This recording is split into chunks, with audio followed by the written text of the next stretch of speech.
Today we will talk about aliasing. What aliasing is?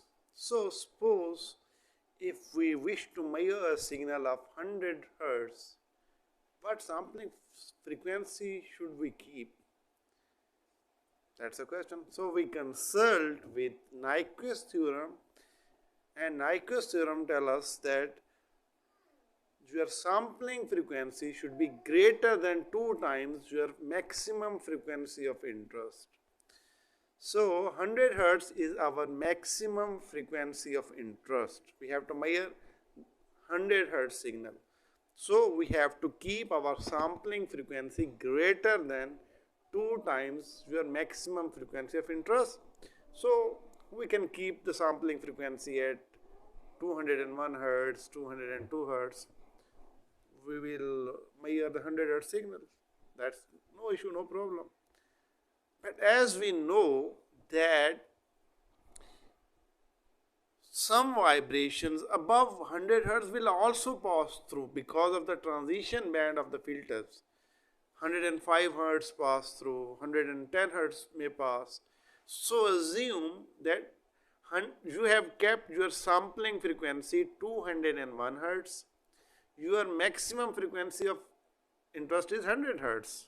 So for 100 Hz, 201 Hz is very sufficient, no issue.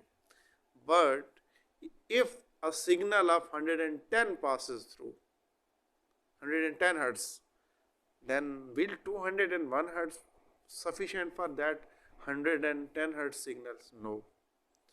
For 110 Hz signal, the minimum sampling frequency required is 2 times, greater than 2 times. So 110 Hz, the sampling frequency should be greater than 220 Hz, 221 Hz, 222 Hz. But we have kept the sampling frequency at 201 Hz.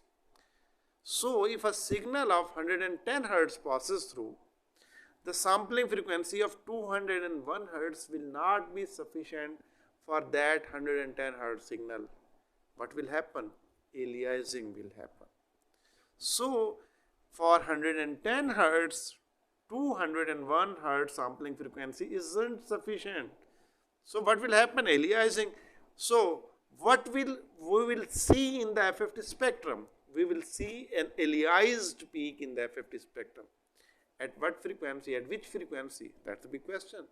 So our sampling frequency is 201. Our signal is 110 Hz signal which has passed through.